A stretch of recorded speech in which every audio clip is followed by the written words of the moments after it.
ಕಾವೇರಿ ಆರತಿ ಜೀವದಾತೆಗೆ ನಮನ. ಪ್ರಕೃತಿ ಸಂಸ್ಕೃತಿ ಪ್ರವಾಸೋದ್ಯಮ ಸಮ್ಮಿಲನ.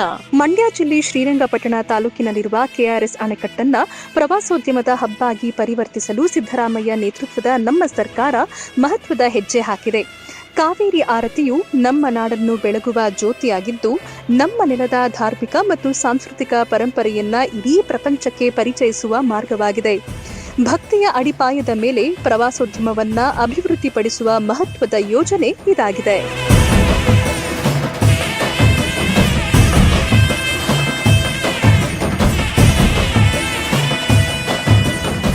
ನಮ್ಮ ಜೀವನದಿ ಕಾವೇರಿಗೆ ನಮಿಸುವುದು ಹಾಗೂ ಪೂಜಿಸುವುದು ನಮ್ಮ ಧಾರ್ಮಿಕ ಪರಂಪರೆಯ ಸಂಕೇತವಾಗಿದೆ. ಈ ನಿಟ್ಟಿನಲ್ಲಿ ವಿಶ್ವ ಜಲ ದಿನವಾದ ಮಾರ್ಚ್ 21, 2025ರಂದು ಬೆಂಗಳೂರಿನ ಸ್ಯಾಂಕಿ ಕೆರೆಯಲ್ಲಿ ಮೊದಲ ಬಾರಿಗೆ ಕಾವೇರಿ ಆರತಿಯನ್ನ ವಾರಾಣಸಿಯ ಗಂಗಾ ಆರತಿ ಮಾದರಿಯಲ್ಲೇ ಉಪಮುಖ್ಯಮಂತ್ರಿ ಹಾಗೂ ಜಲಸಂಪನ್ಮೂಲ ಸಚಿವರಾದ ಶ್ರೀ ಡಿ.ಕೆ. ಶಿವಕುಮಾರ್ ಅವರ ನೇತೃತ್ವದಲ್ಲಿ ನಡೆಸಲಾಯಿತು.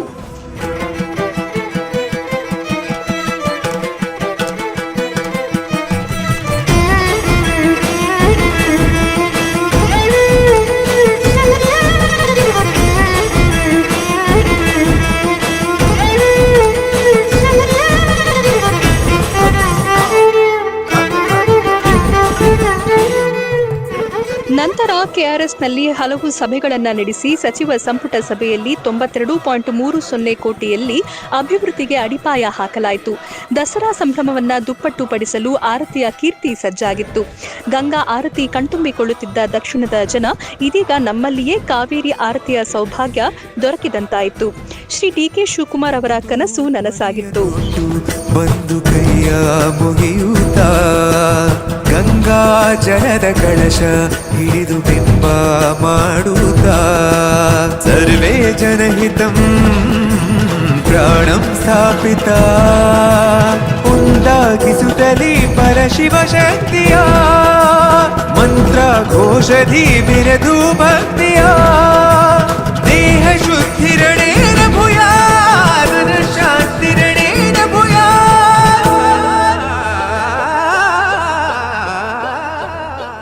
ಕಾವೇರಿ ನೀರಾವರಿ ನಿಗಮ, ಬೆಂಗಳೂರು ಜಲಮಂಡಳಿ, ಸ್ಥಳೀಯ ಶಾಸಕರು, ನಾಯಕರು, ಅಧಿಕಾರಿಗಳು, ಕಲಾವಿದರು ಹೀಗೆ ಎಲ್ಲರ ಸಹಕಾರ ಪರಿಶ್ರಮದಿಂದ ಇತಿಹಾಸ ಸೃಷ್ಟಿಯಾಯಿತು. ಸೆಪ್ಟೆಂಬರ್ 26ರಂದು ಕೃಷ್ಣರಾಜಸಾಗರದ ಬೃಂದಾವನ ದೋಣಿ ವಿಹಾರ ಕೇಂದ್ರದ ಬಳಿ ಕಾವೇರಿ ಆರತಿಗೆ ಅದ್ಧೂರಿಯಾಗಿ ಚಾಲನೆ ನೀಡಲಾಯಿತು.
ಈ ಸಂಪ್ರದಾಯವನ್ನ ಮುನ್ನಡೆಸಲು ನಾವು ಬದ್ಧರಾಗಿದ್ದೇವೆ. ಕೆಆರ್ಎಸ್ ಅಣೆಕಟ್ಟಿನ ಕೆಳಭಾಗದಲ್ಲಿ ಕಾವೇರಿ ಪ್ರತಿಮೆ ನಿರ್ಮಿಸಿ ಸಾರ್ವಜನಿಕರ ವೀಕ್ಷಣೆಗಾಗಿ ಕಾವೇರಿ ಆರತಿ ಕಾರ್ಯಕ್ರಮವನ್ನ ಆಯೋಜಿಸಲಾಗಿದೆ. ಕಾವೇರಿ ನದಿಗೆ ಗೌರವವನ್ನ ಸೂಚಿಸುವುದು ಹಾಗೂ ಪ್ರವಾಸಿಗರನ್ನ ಆಕರ್ಷಿಸುವುದರ ಜೊತೆಗೆ ಪ್ರವಾಸೋದ್ಯಮವನ್ನ ಅಭಿವೃದ್ಧಿಗೊಳಿಸಿ ರಾಜ್ಯಕ್ಕೆ ಆರ್ಥಿಕವಾಗಿ ಬಲ ತುಂಬುವುದೇ ನಮ್ಮ ಸರ್ಕಾರದ ಗುರಿಯಾಗಿದೆ.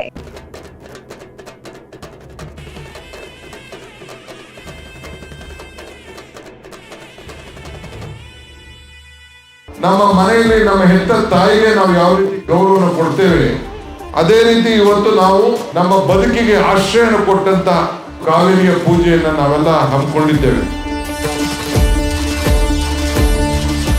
ನಮ್ಮ ಜೀವ ನದಿ ಈ ಹಳೆ ಮೈಸೂರು ಭಾಗದಲ್ಲಿ ಸುಮಾರು 3 ಕೋಟಿ ಜನರಿಗೆ ಬರೀ ಕರ್ನಾಟಕದಲ್ಲಿ, ಅದಾದ ಮೇಲೆ ತಮಿಳುನಾಡು, ಪಾಂಡಿಚೇರಿ ಮತ್ತು ಕೇರಳ ಕೆಲವು ಭಾಗ, ಈ ಭಾಗಕ್ಕೆ ಈ ಕಾವೇರಿ ತಾಯಿ ನಮ್ಮೆಲ್ಲರೂ ಕೂಡ ಜೀವನವನ್ನ ನಡೆಸ್ಕೊಂಡು ಬರ್ತಾ ಇದ್ದಾಳೆ.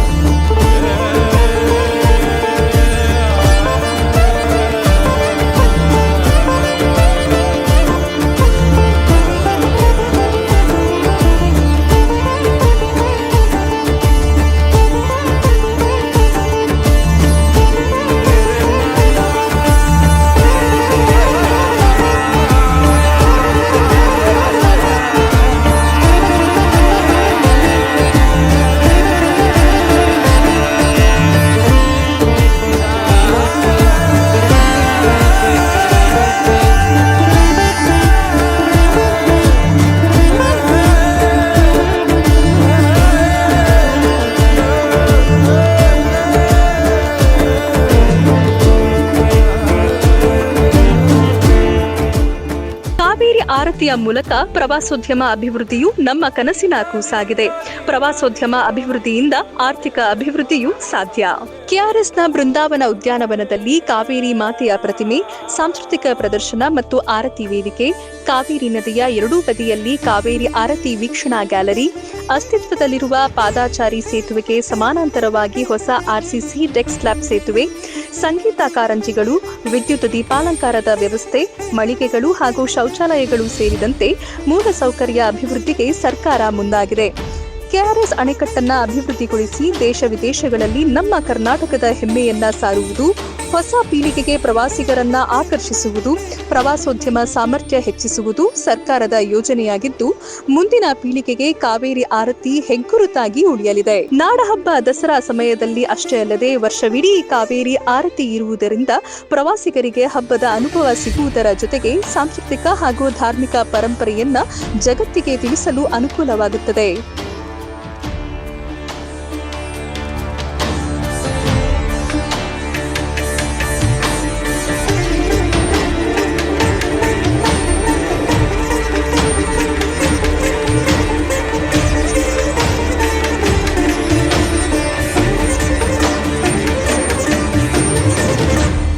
ಕಾವೇರಿ ಆರತಿಯ ಪ್ರಮುಖ ಯೋಜನೆಗಳು ಬಹುಮುಖಿಯಾಗಿದ್ದು, ಮಂಡ್ಯ ಜಿಲ್ಲೆಗೆ ಹಲವು ಪ್ರಯೋಜನಗಳಾಗಲಿವೆ.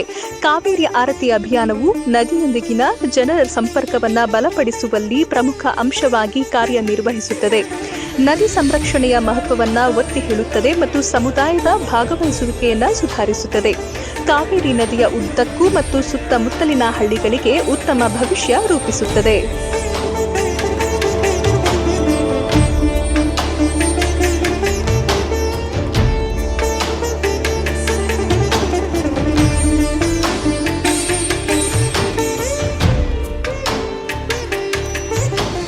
ಕೆಆರ್ಎಸ್ ಅಣೆಕಟ್ಟಿನಿಂದ 500 ಮೀಟರ್ ದೂರದಲ್ಲಿರುವ ದೋಣಿ ವಿಹಾರ ಪ್ರದೇಶಕ್ಕೆ ಯಾವುದೇ ರೀತಿಯ ತೊಂದರೆಯಾಗದಂತೆ ಕಾವೇರಿ ಆರತಿಯನ್ನ ನಡೆಸಲಾಗುತ್ತದೆ.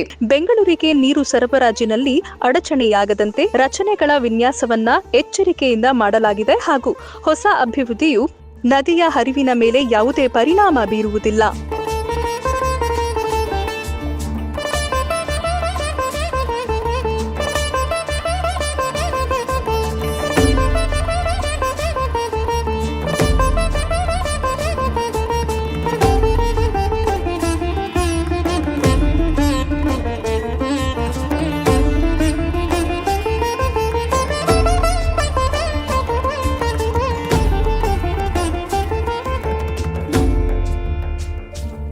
ಇನ್ನು ಕೆಆರ್ಎಸ್ ಬೃಂದಾವನದಲ್ಲಿ ವೇದಿಕೆಯು ಅತ್ಯಂತ ಮುಖ್ಯವಾಗಿದ್ದು, ಸಾಂಪ್ರದಾಯಿಕ ನೃತ್ಯಗಳು, ಭಕ್ತಿ ಭಜನೆಗಳು, ಪವಿತ್ರ ಹೋಮಗಳು ಮತ್ತು ಯಾಗಗಳು ಸೇರಿದಂತೆ ಸಾಂಸ್ಕೃತಿಕ ಪ್ರದರ್ಶನಗಳಿಗೆ ಕೇಂದ್ರ ಬಿಂದುವಾಗಲಿದೆ. ಈ ವೇದಿಕೆಯಲ್ಲಿ 300 ಮಂದಿ ಕಲಾವಿದರು ಪ್ರದರ್ಶನ ನೀಡಬಹುದು.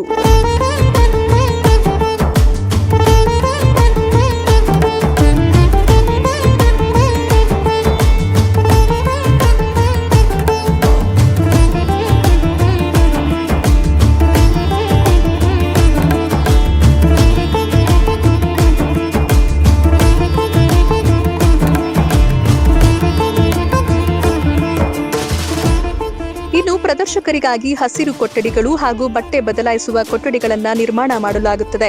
300 ಮಂದಿ ಪ್ರದರ್ಶಕರು ಇಲ್ಲಿ ಬಟ್ಟೆ ಬದಲಾಯಿಸಲು, ವಿಶ್ರಾಂತಿ ಪಡೆಯಲು ಅನುಕೂಲವಾಗುತ್ತದೆ. ಜೊತೆಗೆ ಅತ್ಯಾಧುನಿಕ ಶೌಚಾಲಯಗಳನ್ನು ನಿರ್ಮಿಸಲಾಗುತ್ತದೆ. ಇದರ ಜೊತೆಗೆ 8,000ದಿಂದ 10,000 ವ್ಯಕ್ತಿಗಳು ಕುಳಿತುಕೊಂಡು ಕಾವೇರಿ ಆರತಿಯನ್ನ ನೋಡಲು ವೀಕ್ಷಣಾ ಗ್ಯಾಲರಿಯನ್ನ ನಿರ್ಮಿಸಲಾಗುತ್ತದೆ. ಅಷ್ಟೇ ಅಲ್ಲದೆ 11 ಅಡಿ ಎತ್ತರದ ಅಡಿಪಾಯದೊಂದಿಗೆ 33 ಅಡಿ ಎತ್ತರದ ಕಾವೇರಮ್ಮ ದೇವಿಯ ಕಂಚಿನ ಪ್ರತಿಮೆಯನ್ನ ಸ್ಥಾಪಿಸಲಾಗುವುದು.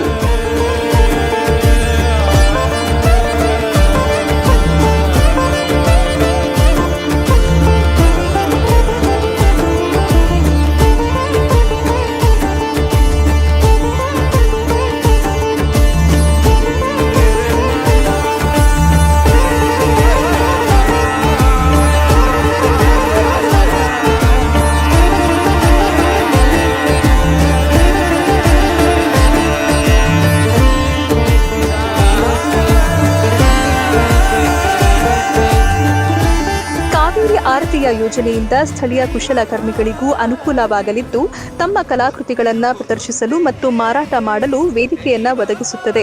ಪ್ರವಾಸೋದ್ಯಮ ಅಭಿವೃದ್ಧಿಯಾದರೆ ಆತಿಥ್ಯ ವಲಯವೂ ಹೆಚ್ಚಾಗಿ ಮಂಡ್ಯ ಜಿಲ್ಲೆಯು ಆರ್ಥಿಕವಾಗಿಯೂ ಅಭಿವೃದ್ಧಿಯಾಗಲಿದೆ. ಒಟ್ಟಾರೆ ಕಾವೇರಿ ಆರತಿಯು ಬಹುಮುಖ ಯೋಜನೆಯಾಗಿದ್ದು, ಇದರಿಂದ ಸಾವಿರಾರು ಮಂದಿ ಸುಂದರ ಭವಿಷ್ಯ ಕಟ್ಟಿಕೊಳ್ಳುತ್ತಾರೆ ಎಂಬ ನಂಬಿಕೆ ನಮಗಿದೆ.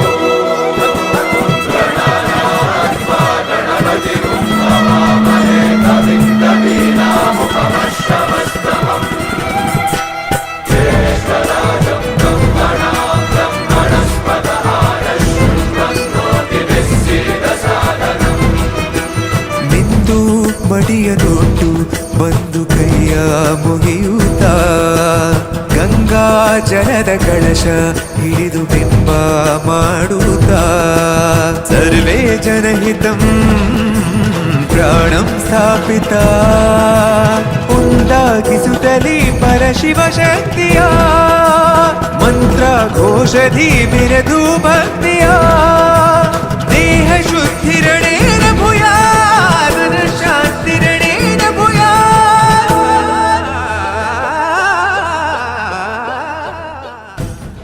ನಮ್ಮ ಕಾವೇರಿ ಆರತಿ ನಮ್ಮ ಕಾವೇರಿ ಮಾತೆಗೆ ನಾವು ಮಾಡುವ ನಮನ, ನಮ್ಮ ಇತಿಹಾಸಕ್ಕೆ ಕೊಡುವ ಗೌರವ, ನಾವು ಮುಂದಿನ ಪೀಳಿಗೆಗೆ ಬಿಟ್ಟು ಹೋಗುತ್ತಿರುವ ಪರಂಪರೆ. ಗೊತ್ತಿಜ್ಜಿ ಶಿವನೇ